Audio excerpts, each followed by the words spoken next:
Padre, en el nombre poderoso de Jesucristo, pedimos tu bendición, Señor.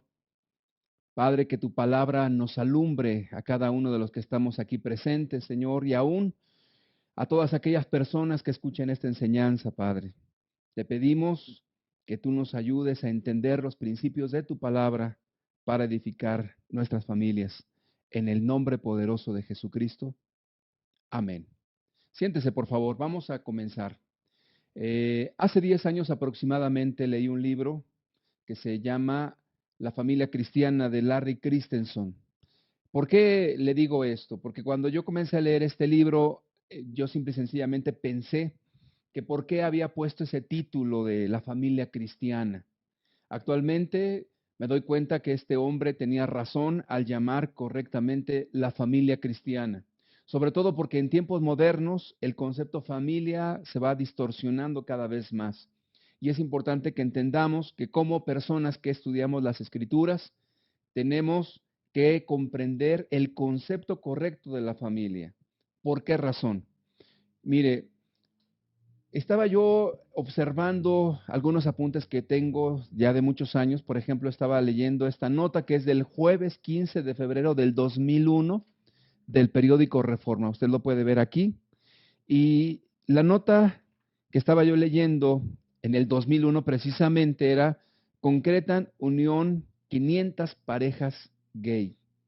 Y le voy a leer solamente un fragmento.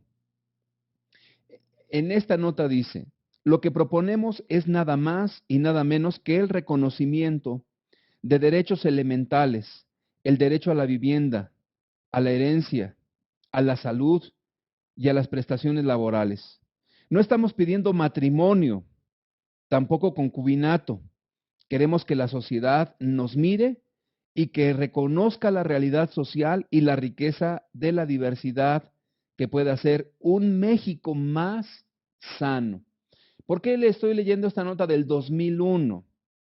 Bueno, porque aquí está diciendo que no están pidiendo matrimonio, que no están pidiendo concubinato, que no están pidiendo derechos legales, que simple y sencillamente es el reconocimiento y el respeto de estas parejas homosexuales. Qué interesante.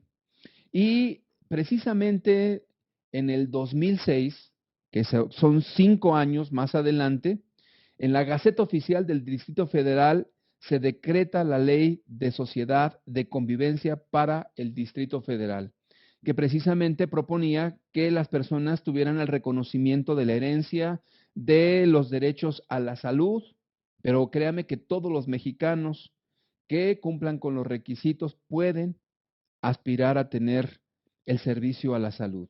Sin embargo, todo esto solamente era el preámbulo de las cosas que iban a venir.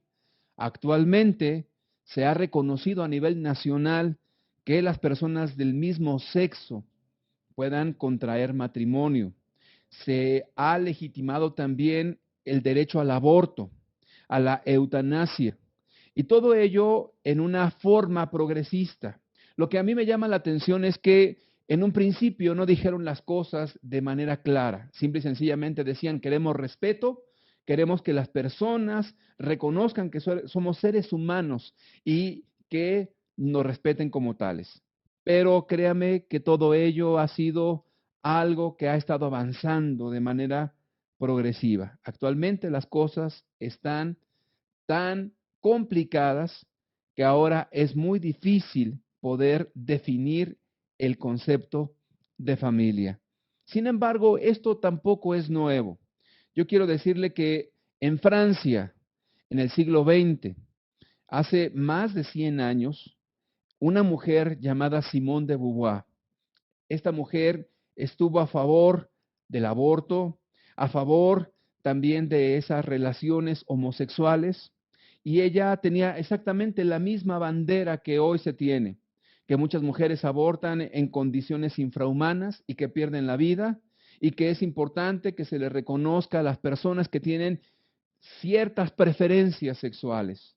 Y esta mujer tuvo, aparte de una carrera exitosa como escritora, tuvo muchos amoríos con mujeres, siendo ella obviamente una mujer.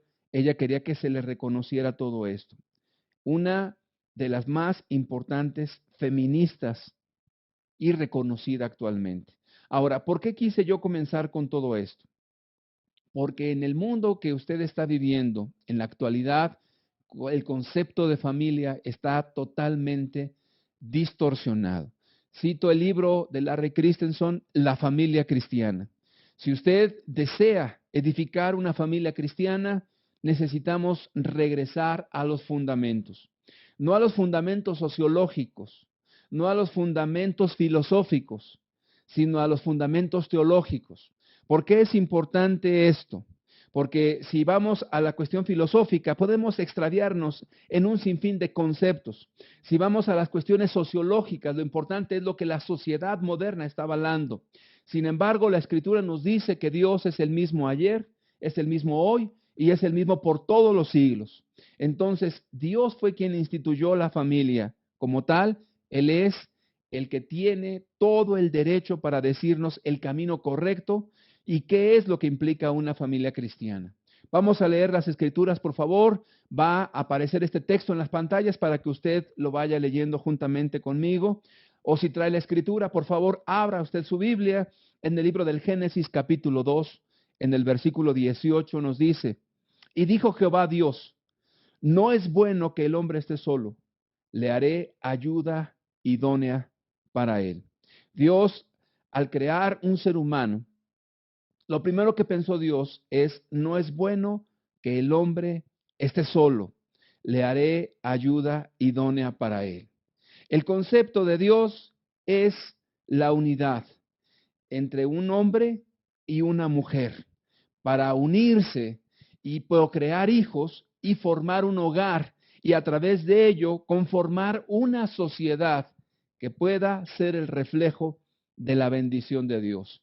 Para aquellas personas que estén ahorita pensando, ¿y qué es la bendición de Dios? La bendición de Dios es que las personas respeten estos principios, porque a través de ello entonces se estará asegurando la generación siguiente.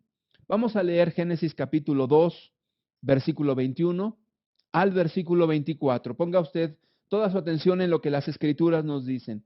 Génesis 2, versículo 21 al 24 nos dice, entonces Jehová Dios hizo caer sueño profundo sobre Adán, y mientras éste dormía, tomó una de sus costillas y cerró la carne en su lugar.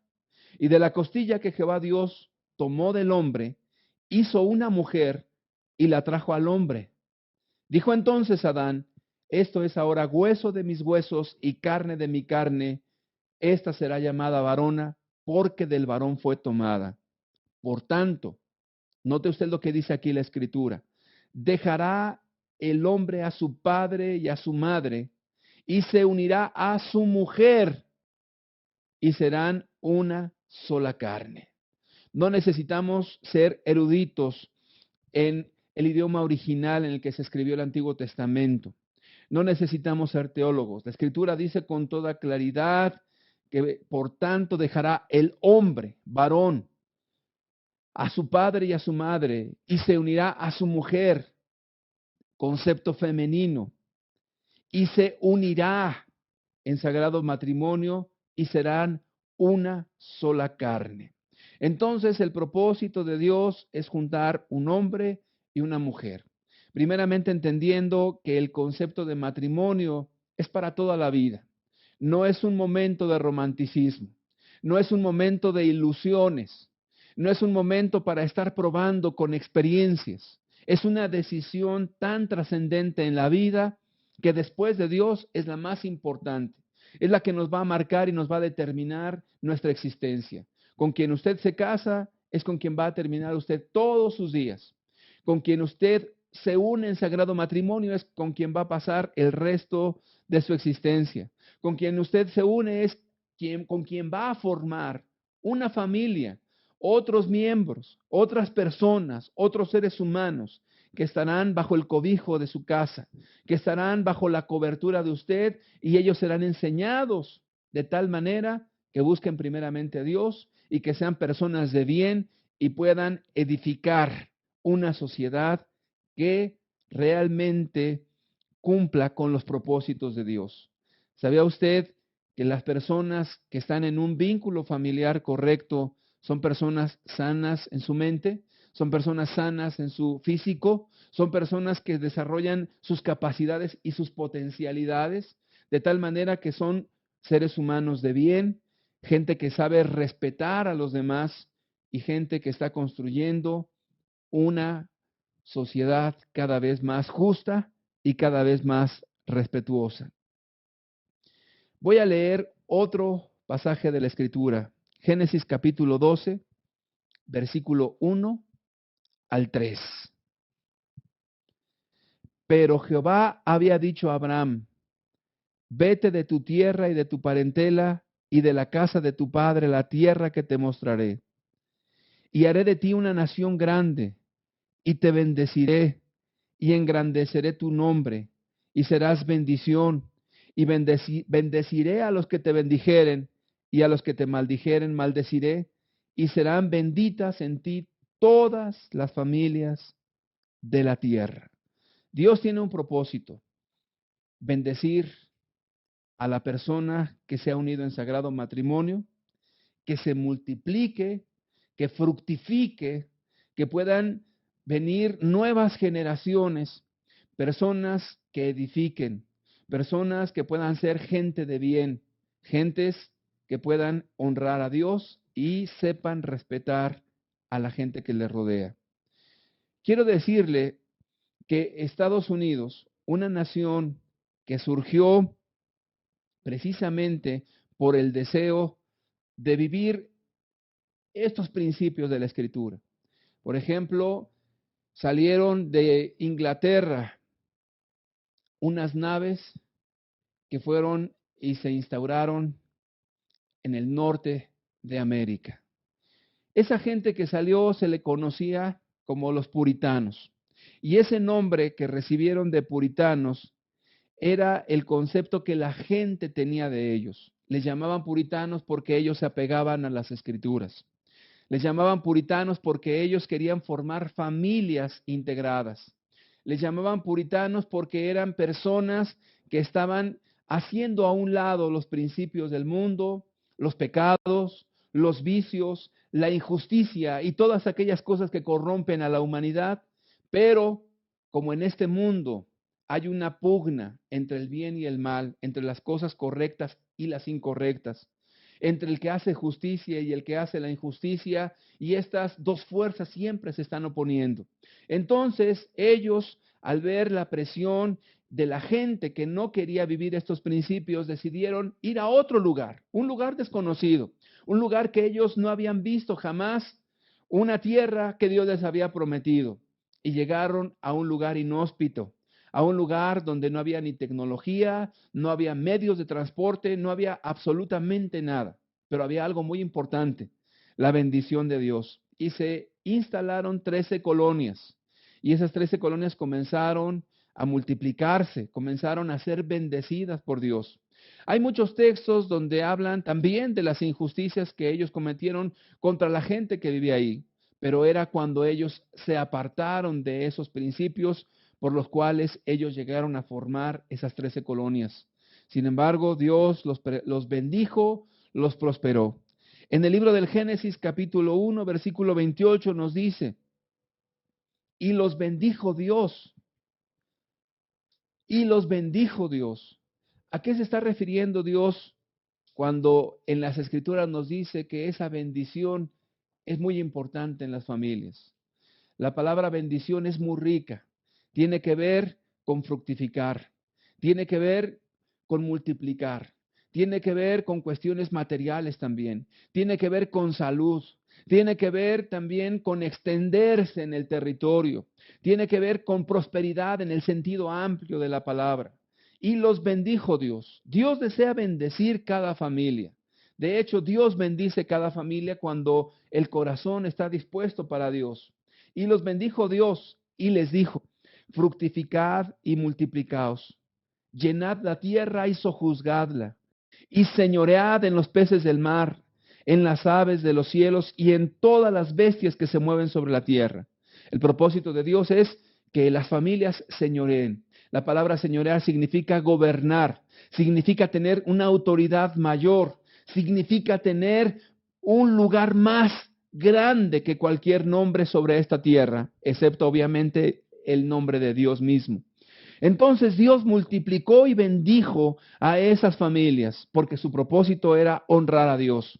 Y sabe, la verdad es que en ese país, hace un poco más de 200 años, por ejemplo, la forma o la educación de los niños era completamente diferente de lo que es actualmente.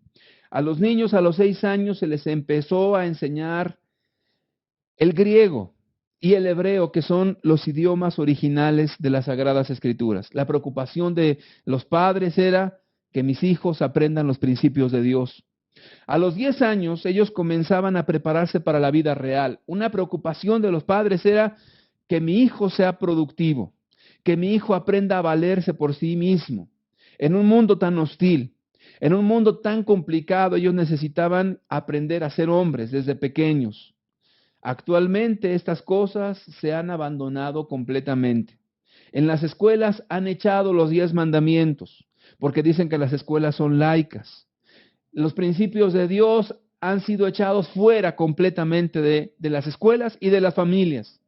A los niños actualmente, a los 10 años, no se les prepara para la vida, sino que aún en el Internet, esos niños son expuestos a peligros terribles, como la pornografía, como la manipulación de otros adultos, de algunos adultos que se aprovechan de este medio para prostituir, para envenenar a nuestros hijos.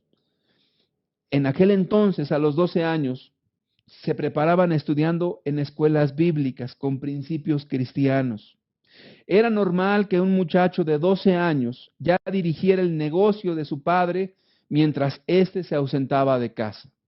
Actualmente vemos un fenómeno terrible a nivel mundial. Y digo terrible porque actualmente en México hay un concepto moderno que usted ni yo lo habíamos escuchado ahora.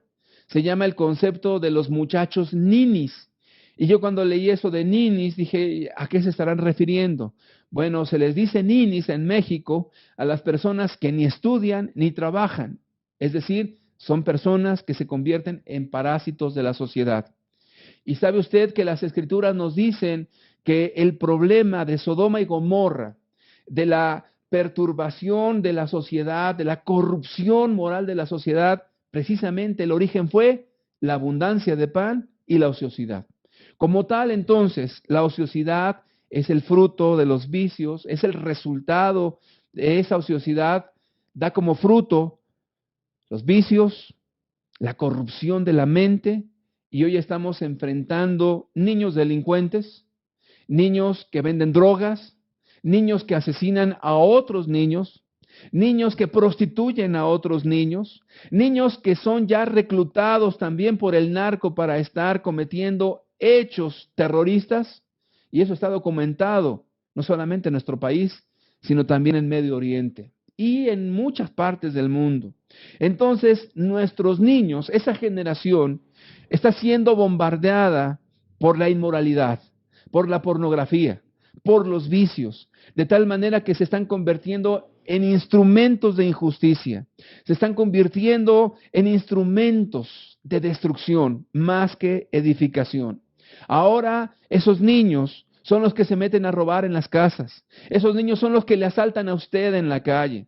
Esos niños son los que están drogándose. Son el dolor de cabeza de la sociedad. ¿Por qué?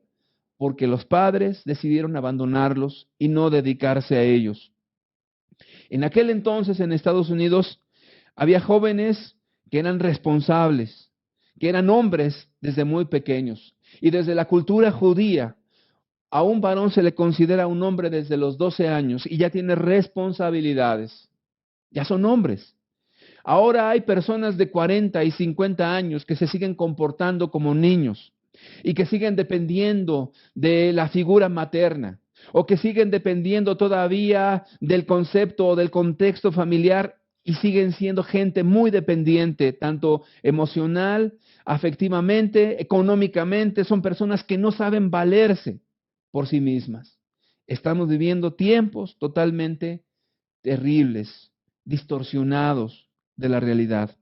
En aquel entonces se cuidaba la literatura a la que los niños eran expuestos. Existían varios libros, pero generalmente eran la Biblia, las Escrituras, El progreso del peregrino, el libro de los mártires de Fox y libros que pudieran edificar, libros que pudieran hacer pensar a los jóvenes en las cosas buenas, en las cosas correctas. Hoy en día la basura de la literatura ha corrompido la mente de nuestros jóvenes. Ahora los jóvenes no leen y lo que leen está totalmente viciado por cuestiones de inmoralidad sexual, cuestiones que van contra los principios cristianos. Se les bombardea a nuestros jóvenes a tener relaciones sexuales en el momento que ellos decidan. Usted tome los libros de la educación de nuestro país y se dará cuenta que lejos de educar a nuestros hijos con principios cristianos, más bien se les dan herramientas para evitar enfermedades venéreas, para evitar alguna cuestión de enfermedad, y no solamente enfermedades venéreas, sino también para poder hacer las cosas y evitar embarazos. Ahora, la vida cristiana propone cosas y conceptos mucho más elevados todavía, porque los principios cristianos no solamente salvaguardan a nuestros jóvenes de esto, sino que más bien le llevan por un camino de moralidad, de principios rectos, de principios que le lleven a estarse guardando. ¿Para qué?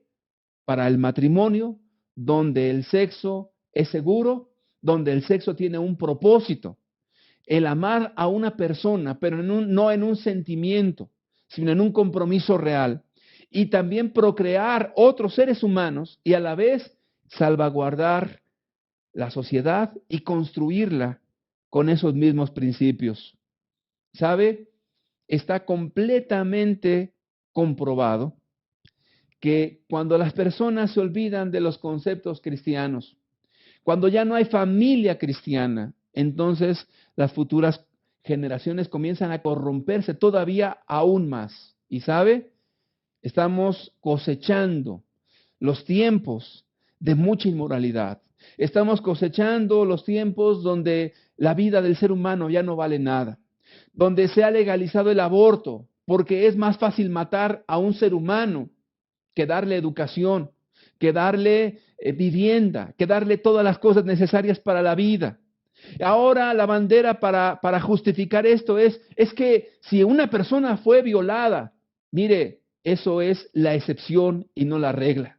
La gran mayoría de las personas que abortan son personas que viven fornicando, teniendo relaciones sexuales o tienen relaciones extramaritales y no quieren enfrentar su responsabilidad.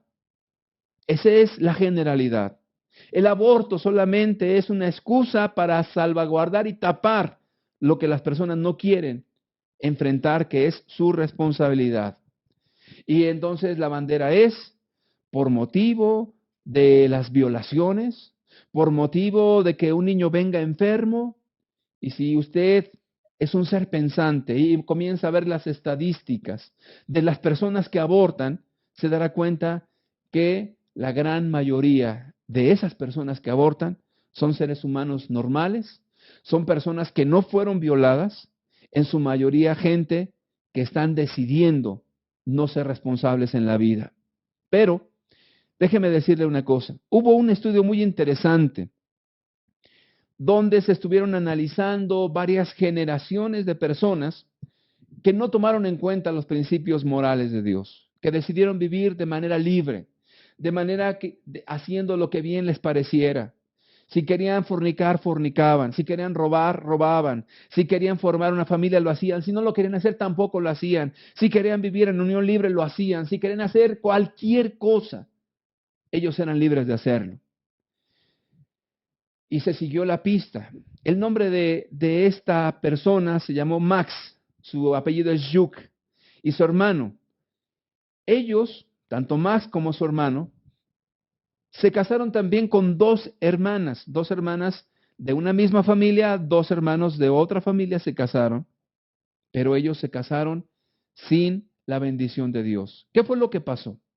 Bueno, se contaron de la unión de estos dos matrimonios exactamente 1026 personas. 1026 personas de varias generaciones. Ahora, de estas 1026, 300 personas murieron antes de tiempo por haber llevado una vida inmoral. Y créame que estamos viviendo tiempos donde muchos de nuestros hijos están muriendo en la parranda, envenenados por la droga. Están muriendo también de SIDA, porque ellos no fueron guardados. Están muriendo también en las balaceras del narcotráfico. Están muriendo también esos jóvenes envenenados allí en la pornografía del internet. Están muriendo porque no tuvieron padres que les encauzaran. De esas 1026 personas, 300 murieron por su vida disoluta. 140 de ellos fueron encarcelados en un promedio solamente de 13 años. 140 personas de esas generaciones. Muchas personas terminan en la cárcel. Las cárceles ya no dan abasto a tantas personas. Ahora, si usted comienza a leer los periódicos de la Nota Roja, se dará cuenta que la gran mayoría de las personas delincuentes son menores de edad. Hace poco, aquí mismo en Atizapán, secuestraron a un adolescente, a un jovencito. Pidieron un rescate. A su padre le habían dado una indemnización por la compañía de luz, o lo que antes era la famosa compañía de luz y fuerza del centro. El padre estuvo dispuesto a dar esa recompensa. 2 semanas después encontraron muerto al niño. Lograron capturar a la persona que cobró el rescate. Un joven de 20 años. Según la Organización Mundial de la Salud, la etapa de la adolescencia es una etapa que transcurre desde los 10 años hasta los 21. Obviamente, clasificando la preadolescencia, la adolescencia y la juventud. Pero la Organización Mundial de la Salud cataloga a un joven de 20 años todavía como un adolescente, según su estado psicológico. Ahora, para que esta persona a los 20 años sea partícipe de una banda de secuestradores, ¿a qué edad usted considera que este joven comenzó a delinquir? ¿A los 15? Yo creo que se equivoca usted. Seguramente comenzó desde los 10, 12 años. Porque eso es solamente la punta del iceberg de esta vida. ¿Qué habrá detrás de este joven que ya es capaz de matar, que ya es capaz de secuestrar, que ya es capaz de hacer tantas maldades? ¿Droga? ¿Sexo ilícito? ¿Pornografía? ¿Vicios? Imagínese todo lo que hay detrás de una vida como esta. La pregunta que yo le haría es, ¿cómo se puede ayudar a un ser humano de esta manera?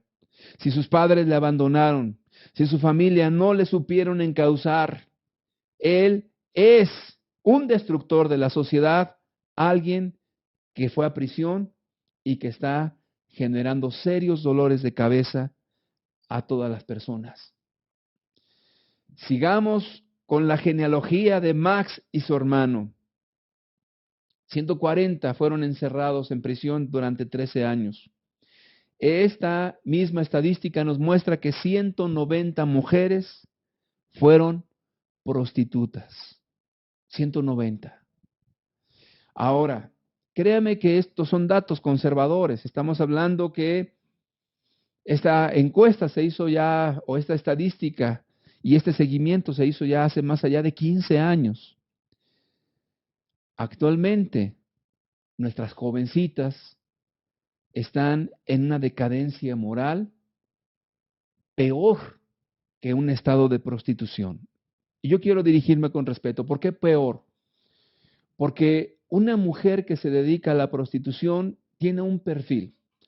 Fueron personas, al menos en los estudios psicológicos serios, fueron personas que no tuvieron una familia conforme a las escrituras. Un padre y una madre que le cuidaran y le proveyeran todos los beneficios de un hogar, sino que fueron personas abusadas, personas que no tuvieron esa oportunidad familiar o personas que simple y sencillamente se amargaron tanto en contra de su familia que es una forma de desquitarse en contra de ellos. Bueno, ahora estas mujeres se dedican a vender sus cuerpos, a enseñarlos para entonces cobrar por mercar sus cuerpos.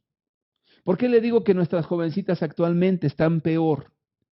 Porque una mujer que se dedica a vender su cuerpo tiene un beneficio económico. Actualmente nuestras jóvenes se prostituyen de manera gratuita en la drogadicción, en las fiestas, en la vida libre y sobre todo en el desenfreno en el cual han sido expuestas nuestras jóvenes. Alguien por ahí comentaba que en nuestro país todavía había cierto recato, pero este mundo globalizado, se le llama un mundo globalizado porque ahora tenemos la capacidad de comunicarnos todos los continentes, todos los países, pobres y ricos, y toda la cultura.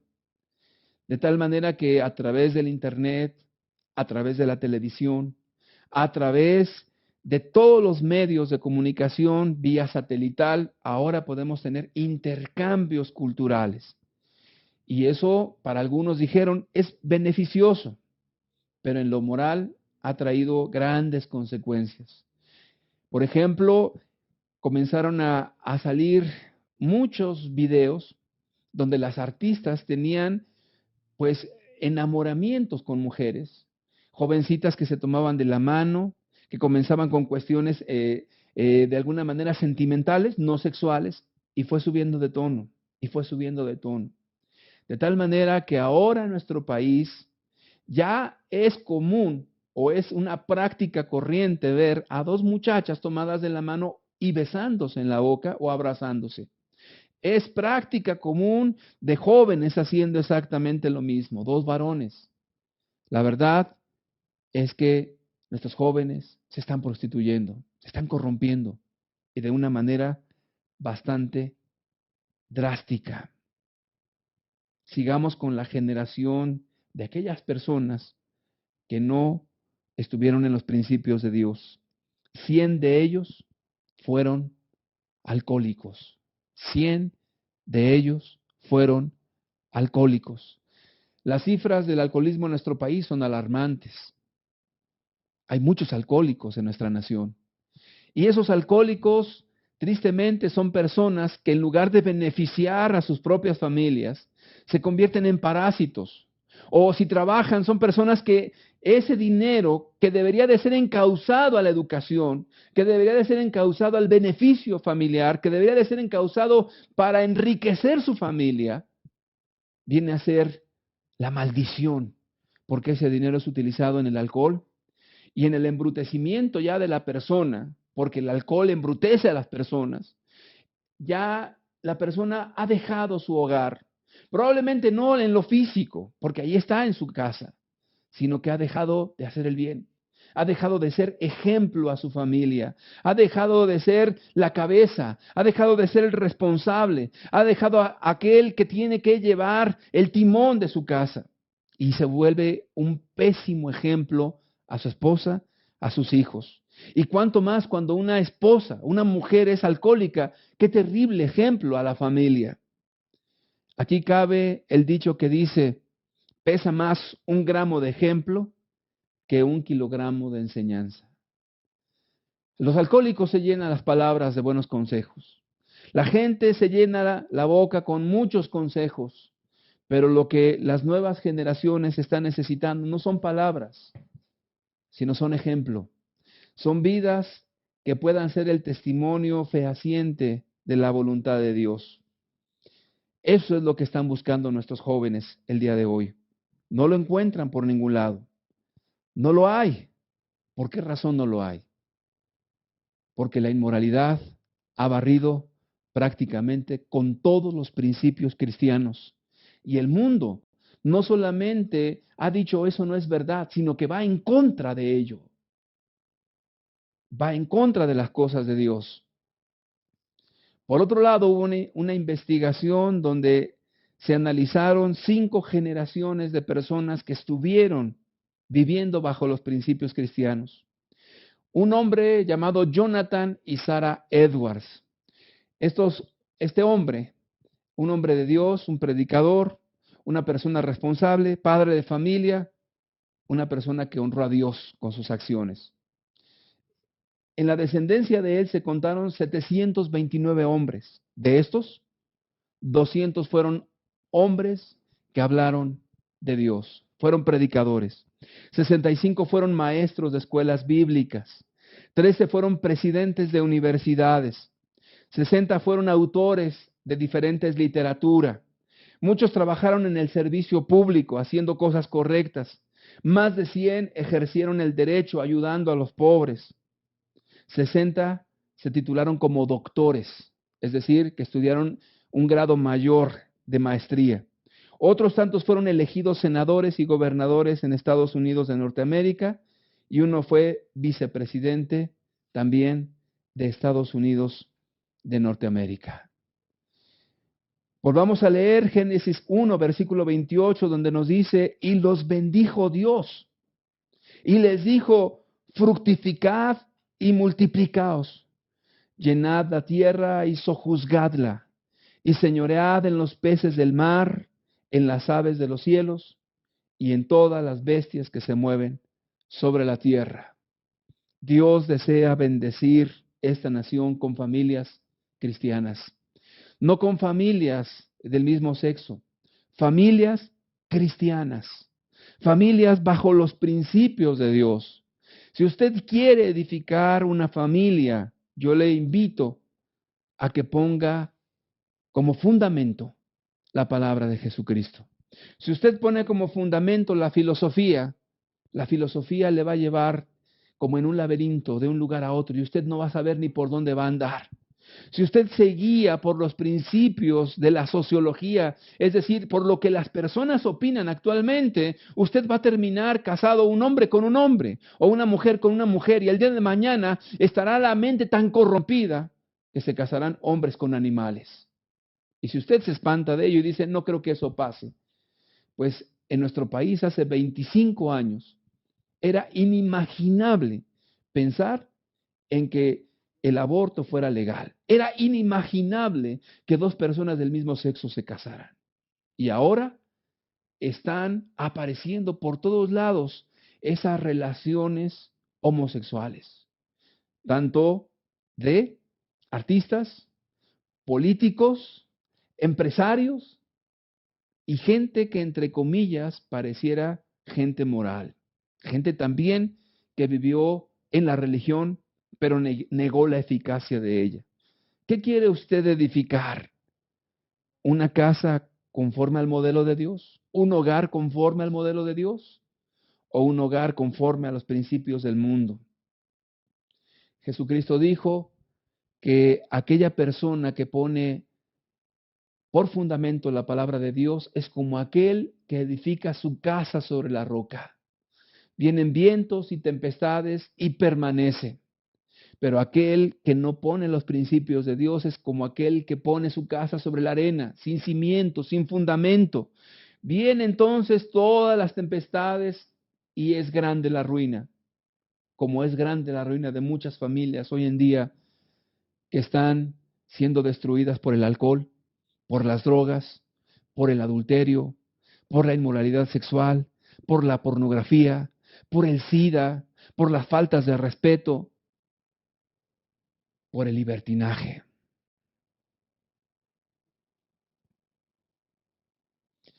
Quisiera terminar leyendo Deuteronomio capítulo 6, versículo 4 al 9. Oye Israel, Jehová nuestro Dios, Jehová uno es. Y amarás a Jehová tu Dios de todo tu corazón y de toda tu alma y con todas tus fuerzas. Y estas palabras que yo te mando hoy estarán sobre tu corazón y las repetirás a tus hijos. Y hablarás de ellas estando en tu casa y andando por el camino y al acostarte y cuando te levantes. Y las atarás como una señal en tu mano y estarán como frontales entre tus ojos y las escribirás en los postes de tu casa y en tus puertas. Dios quiere bendecirte si tú pones por obra los principios de la palabra de Dios para formar una familia cristiana. Si tú no quieres, las personas tienen libre albedrío y muchas personas han experimentado ya en carne propia la tragedia de vivir fuera de la voluntad de Dios. Dios quiere bendecirte y serán en Jesucristo benditas todas las familias de la tierra. Y Dios dijo, fructificad, multiplicaos, señoread la bendición de Dios. ¿Quieres vivir bajo la bendición de Dios o bajo la maldición de tus propias decisiones? Voy a pedirles que cierren sus ojos, por favor. Padre, gracias por tu palabra. Tú fuiste, Señor, quien diseñó la familia. Tú eres Dios quien sabe cómo funciona realmente en los hogares. Queremos edificar familias cristianas, familias con los fundamentos de tu palabra. Señor, por favor, abre nuestros ojos a la realidad que estamos viviendo. El hombre no es más sabio que tú, Señor. Padre, el hombre en su soberbia se ha levantado a decir qué es la familia y ha fracasado y trastornado sus propios caminos y han sido hastiados de sus propios consejos. Pero hoy te pedimos, Señor, que tu sabiduría nos acompañe, que edifiquemos nuestra casa conforme a tu palabra y que sean benditas en ti todas las familias de la tierra conforme a tus propósitos. Déjanos ver esa nueva generación, Padre, que te ama, que te honra y que te respeta y que construye, Señor, una sociedad cada vez más justa conforme a tu palabra, porque justo eres tú, Señor. Ayúdanos en el nombre poderoso de Jesús. Amén.